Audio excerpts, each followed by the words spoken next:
हमारे श्री नरेंद्र मोदी जी का जन्मदिन पे हम ब्लड डोनेशन कर रहे हैं। बच्चों को हम पेंसिल, किताब और कॉपी और बैग के डोनेशन करेंगे। हम लोग कोई उसका कोई पेरेंट्स नहीं है, कोई जानकार नहीं है, लवारिस है, तो उनको ये दिया जाएगा। देश के प्रधानमंत्री नरेंद्र मोदी के जन्मदिवस को लेकर सेवा पखवाड़े के रूप में मनाया जा रहा है और आपको बता दें कि 17 सितंबर से लेकर के 2 अक्टूबर तक अलग अलग कार्यक्रम रहेंगे जो प्रधानमंत्री नरेंद्र मोदी और देश के विकास के खासतौर पर रहेंगे। और आज दूसरा दिन है और दूसरे दिन में रक्तदान शिविर का आयोजन किया गया है और दक्षिण दिल्ली का इलाका है और सुबह से ही किस तरह से जो लोग हैं वो दान देने के खून का दान देने के लिए यहाँ पर लंबी लंबी कतारों में अपने इंतजार कर रहे हैं। और आपको बता दें कि ये केवल एक इलाके के लोग नहीं है, 3 से 4 विधानसभा के जो लोग हैं वो हैं। वहाँ पे आप बोर्ड ऊपर देख रहे होंगे जहाँ पे लिखा हुआ है बदरपुर विधानसभा, तुगलका विधानसभा, कालकाजी विधानसभा, संगम विहार विधानसभा और देवली विधानसभा। ये 4 विधानसभाएं के जो लोग हैं, जनता है, वो यहाँ पे पहुंची है और इस रक्त शिविर में अपना आकर के अपना अहम रोल निभा रही है। और आपको बता दें कि खासतौर पर ये जो रक्त लिया जा रहा है खासतौर पर उन लोगों को दिया जाएगा जिन लोगों को इसकी आवश्यकता रहेगी समय पर और उन लोगों को ये रक्त दिया जाएगा। देखिए आप तमाम तस्वीरों में भी आप देख रहे होंगे जहाँ पर सुबह से ही जो लोग हैं वो रक्तदान देने के लिए यहाँ पे पहुंचे हैं और कई लोग ऐसे भी हैं जिन्होंने रक्तदान दे चुके हैं। इनसे भी हम जुड़ेंगे, लेकिन तस्वीरें आपको दिखा देंगे बेहद खास है क्योंकि प्रधानमंत्री नरेंद्र मोदी की जन्मदिवस को इस तरह से आयोजित किया जाता है और इस तरह से रक्तदान किया जाता है क्योंकि जब रक्तदान होता है तो खासतौर पर उन लोगों को दिया जाता है जिसको इसकी बेहद ज्यादा जरूरत होती है। और कहीं ना कहीं देश भर में इस तरह से जो कार्यक्रम है वो लगातार देखे जा रहे हैं। कुछ लोगों से भी जुड़ेंगे, उनसे भी हम जानने की कोशिश करेंगे।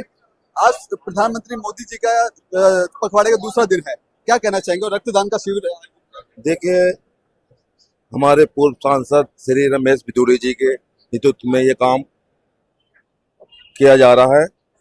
तो हमारे श्री नरेंद्र मोदी जी का जन्मदिन पे हम ब्लड डोनेशन कर रहे हैं और हमारे श्री पूर्व सांसद रमेश बिधूड़ी जी के नेतृत्व में ये काम हो रहा है।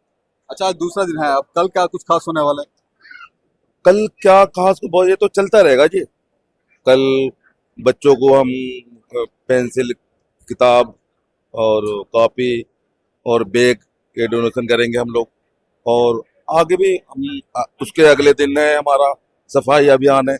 हम सरदार सेवा सिंह पार्क है हमारे गोविंदपुरी में, मैं गोविंदपुरी में रहता हूँ, तो वहाँ पर सारी पार्क जो है, गलियां जो है, हम सारी सफाई करेंगे। और साथ में एक साईं मंदिर है, वहाँ पे भी सारी हम सफाई करेंगे। तो ये रक्तदान किया जा रहा है, ये जब किसको जरूरत रहेगी, किन लोगों को दिया जाएगा, कुछ ऐसा कुछ पता है क्या?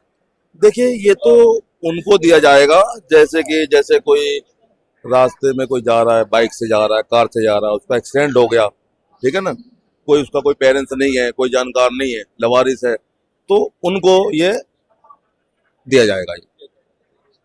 ये आज जो रक्त लिया जा रहा है खासतौर पर उन लोगों को देने की बात कही जा रही है जो किसी समस्या में फंस जाते हैं या फिर उनको कोई एक्सीडेंट हो जाता है और एक्सीडेंट के बाद उनको जब खून की जरूरत पड़ती है तो कई ऐसे भी लोग होते हैं तो समय पर खून नहीं मिलता। तो जो आज रक्तदान कर रहे हैं, ये रक्त उन लोगों को खासतौर पर दिया जाएगा जिनको जरूरत है। क्या कहना चाहेंगे? रक्तदान आप कर रहे हैं और प्रधानमंत्री नरेंद्र मोदी के पखवाड़े का आज दूसरा दिन है।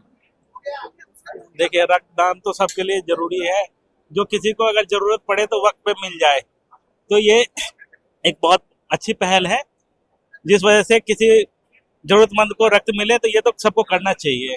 जरूरी समझते हैं कि रक्तदान समय समय पे करते रहना चाहिए क्योंकि कभी कभार ऐसे भी लोग होते हैं जिनको समय पे रक्त नहीं मिल पाता और उसकी जान से अपने हाथ धो बैठते हैं। ये सब परिवार में ये एक प्रॉब्लम आ जाती है, तो ये रक्तदान तो करना चाहिए जो जरूरतमंद को समय समय पर जल्दी से मिल जाए, जो किसी चीज की दिक्कत ना फेस करना पड़े, और ये हमारे लिए फायदेमंद है। शरीर कितना यूनिट खून ले रहे हैं? आई थिंक 2 यूनिट लिया है जी।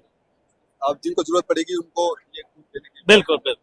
देखिए, कहीं ना कहीं जो लोगों का कहना है कि इस तरह से रक्तदान शिविर का आयोजन करना चाहिए और खास प्रधानमंत्री नरेंद्र मोदी के जन्मदिवस के मौके पर इस तरह से अगर रक्तदान किया जाता है, ये कहीं ना कहीं अपने आप में बहुत अहम हो जाता है। और बताया जाता है कि इस तरह का आयोजन अगर किए जाते हैं तो जब जरूरत के समय पे रक्त की जरूरत पड़ती है तो उन लोगों को देने का जो काम है वो किया जाता है।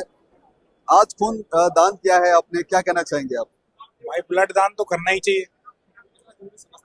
हाँ जी, सबसे ज्यादा जरूरी है। आपको अपने आप को स्वस्थ रखने के लिए तो रक्तदान करना ही चाहिए। कुछ लोगों के मन में ये भी डर होता है कि खून दिया जाता है तो आप शरीर में कमजोरी आ जाती है और इसी वजह से, डर की वजह से लोग देते नहीं है। उन लोगों के लिए कुछ कहना चाहेंगे? भाई, वो यहाँ दिखेंगे भी नहीं। कुछ कहना चाहेंगे ऐसे लोगों के लिए? भाई बिल्कुल कहूंगा भाई, देखो रक्तदान करने से कुछ दिक्कत नहीं होती, लोगों के माइंड में होती है जो हमारा खून चले गया, ऐसा कुछ नहीं। हमारी बॉडी 24 घंटे के अंदर रिकवर कर लेती है, जो हमने खून दिया है वो 24 घंटे हमारा ऑटोमेटिक बन जाता है और खून हमारा गाढ़ा नहीं होता। अच्छा, क्या कहना चाहेंगे प्रधानमंत्री नरेंद्र मोदी के जन्मदिन के मौके पर इस तरह से आयोजन किया गया है, कुछ कहना चाहेंगे देशवासियों को? भाई देशवासियों के लिए यही कहूंगा, भाई हमारे प्रधानमंत्री हो और उनके लिए जितना हो सके उतना करा जाए। लोग जब तक समर्थन नहीं करेंगे तो कैसे लोगों तक बात पहुंचेगी हमारी। देखिए किस तरह से जो लोगों में उत्सुकता है और सुबह सुबह से ही अपना रक्तदान करने के लिए लोग इस रक्तदान शिविर में पहुंच रहे हैं। और उनका साफ तौर पे कहना है कि प्रधानमंत्री नरेंद्र मोदी के जन्मदिन के मौके पर इस तरह से आयोजन करना बेहद जरूरी है और कहीं ना कहीं लोगों को जागरूक होना चाहिए और बढ़ चढ़कर लोग यहाँ पे आए, ताकि जो यहाँ पे रक्त लिया जा रहा है उन लोगों का रक्त उन लोगों को खासतौर पर दिया जाएगा जिनको कोई दिक्कत होती है, समय पर खून नहीं मिलता, अस्पतालों में लंबे लंबे चक्कर लगाते हैं, तो उन लोगों को आसानी से ये जो रक्त है उनको मुहैया करवाया जाएगा। ऐसे में आज दूसरा दिन है, दूसरे दिन में रक्तदान शिविर का आयोजन दिल्ली के अलग अलग इलाकों में किया जा रहा है और ऐसे में कल क्या कुछ खास रहेगा ये देखना बेहद दिलचस्प होगा। कैमरा पर्सन कमलेश कुमार के साथ मैं संजय सक्सेना, पंजाब केसरी.com दिल्ली।